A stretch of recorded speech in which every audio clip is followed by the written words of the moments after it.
Kashi news channel, सच है तो बोलेगा। श्री राम मंदिर का 22 जनवरी को प्राण प्रतिष्ठा की तारीख तय की गई है। वहीं जैसे जैसे तारीख नजदीक आ रही है, लोगों के बीच इसके प्रति उत्साह भी बढ़ता जा रहा है। लोग अपने अपने तरीके से प्राण प्रतिष्ठा समारोह को भव्य बनाने में लगे हुए हैं। वहीं जो लोग अयोध्या नहीं पहुंच सकते, वो अपने अपने स्थान पर ही रामधुन के साथ साथ अन्य तैयारियों में जुटे हुए हैं। बता दें कि धर्म की नगरी वाराणसी में भी 22 जनवरी को श्री राम मंदिर की प्राण प्रतिष्ठा का उत्सव मनाने की तैयारियां चल रही हैं। वहीं वाराणसी के मंडलायुक्त कौशल राज शर्मा ने बताया कि वाराणसी में भी प्राण प्रतिष्ठा समारोह के सजीव प्रसारण के साथ साथ मंदिरों में रामधुन बजाए जाएंगे और घाटों पर देव दीपावली जैसे त्योहारों की तर्ज पर दिए जलाने का आह्वान किया जा रहा है। इसके अलावा मंदिरों की सफाई के साथ साथ इमारतों को विद्युत झालरों से भी सजाने का प्रबंध किया जा रहा है। 22 जनवरी का दिन पूरे देश के लिए एक महत्वपूर्ण दिन बन गया है और लोगों में जो उत्साह है वो प्रतिदिन बढ़ता ही जा रहा है। यही बात हम पिछले 5-4 दिन पहले करते हैं तो शायद कार्यक्रमों की रूपरेखा कुछ अलग होती, परंतु लोगों के उत्साह की वजह से और खुद उनके बढ़ते हुए इन्वॉल्वमेंट की वजह से अब काफ़ी भव्य कार्यक्रम 22 जनवरी को रखे गए हैं, क्योंकि पूरे देश की एक सौहार्द की भावना और एक धार्मिक श्रद्धा की भावना इसके साथ जुड़ती जा रही है। उसी के अनुरूप कार्यक्रम आयोजित किए जा रहे हैं। इसमें जितने भी मंदिर हैं उनमें भजन संकीर्तन के कार्यक्रम कल्चर डिपार्टमेंट के जीओ के द्वारा जारी किए गए हैं। हम लोग सभी मंदिरों से कांटेक्ट कर रहे हैं और संस्कृति विभाग के माध्यम से उनमें भक्ति भाव के कार्यक्रम दिन भर में आयोजित कराए जाएंगे। साथ ही प्रसाद वितरण की व्यवस्था वहाँ पे करवाने की व्यवस्था की जा रही है।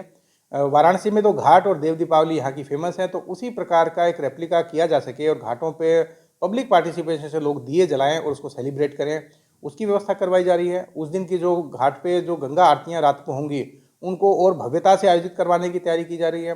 कुछ यहाँ जो लोकल लोग हैं, जैसे निषाद लोग हैं, अपने नावों के माध्यम से नावों पे ध्वजा लगा के उसका एक प्रोसेशन करेंगे, तो उस प्रोसेशन की तैयारियां की जा रही हैं।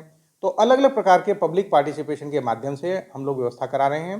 साथ ही जो दिन में प्राण प्रतिष्ठा का कार्यक्रम होगा 11 से 1 बजे माननीय प्रधानमंत्री जी का लाइव टेलीकास्ट जो अयोध्या से होगा उसका प्रसारण, उसी के साथ सुंदरकांड या अखंड रामायण या रामचरितमानस के पाठ का आयोजन, वो सब, साथ ही भजन और सांस्कृतिक कार्यक्रम, उनका सारा का सारा कार्यक्रम, कहीं हवन और कहीं विभिन्न प्रकार के रामधुन का पाठ, ये सब कार्यक्रम अलग अलग मंदिरों में हम लोग प्लान करवा रहे हैं। साथ ही प्रसाद वितरण की व्यवस्था उस दिन करवाई जाएगी। काशी विश्वनाथ मंदिर में तो प्रसाद वितरण हम लोग करा ही रहे हैं, परंतु अन्य मंदिरों में भी काशी विश्वनाथ मंदिर के सहयोग के माध्यम से और पब्लिक पार्टिसिपेशन के माध्यम से व्यवस्थाएँ करा रहे हैं कि सभी जगह प्रसाद वितरण भी हो और साथ ही साथ अन्य आयोजन भी हो। जो 14 जनवरी है उससे सफाई का एक बड़ा अभियान चलाया जा रहा है, ताकि भगवान श्री राम जब लौट के आए थे वापस और दीपावली मनाई गई थी, तो दीपावली का मुख्य आकर्षण सफाई होता है।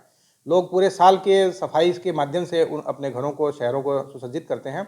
उसी प्रकार का अभियान 14 जनवरी को शुरू करके हम लोग 22 जनवरी तक चलाएंगे और सभी जन जन का सहयोग लेके ये पूरा शहर को ब्यूटीफाई करने का प्रयास किया जाएगा कि लोग उसको सफाई से भी जोड़ के देखें, श्रद्धा भक्ति से भी जोड़ के देखें और साथ ही साथ एक सौहार्दपूर्ण वातावरण कायम करें, क्योंकि भगवान श्री राम मर्यादा पुरुषोत्तम थे। सभी वर्गों को साथ लेके उन्होंने चलने का मैसेज दिया था। उसी प्रकार से सभी वर्गों को साथ लेके भाईचारे का मैसेज देते हुए प्रेम और शांतिपूर्ण और अपने श्रद्धा भक्ति के अनुसार इस कार्यक्रम को मनाएं। और 22 जनवरी के उपरांत भी अगर कोई निर्देश आएंगे तो उस तरह से हम लोग निभाएंगे। अयोध्या से जो लोग वाराणसी दर्शन करने के लिए आएंगे उसके क्राउड मैनेजमेंट के लिए, मंदिर में दर्शनों की अच्छी व्यवस्था कराने के लिए भी प्लानिंग लोकली हम लोग कर रहे हैं, ताकि 24-25 जनवरी के बाद, 26 जनवरी के बाद जब यहाँ पे अयोध्या की वजह से धार्मिक श्रद्धालुओं की भीड़ बढ़े तो उसको भी अच्छे से मैनेज। पूर्वांचल की खबरों से जुड़े रहने के लिए आज ही सब्सक्राइब करें हमारा YouTube चैनल डनकाशी और हाँ, लेटेस्ट अपडेट्स के लिए बेल आइकन को प्रेस करना ना भूलें। और आपके पास है कोई जानकारी या है कोई सूचना तो हमारे दिए गए नंबर पर आप हमसे संपर्क कर सकते हैं।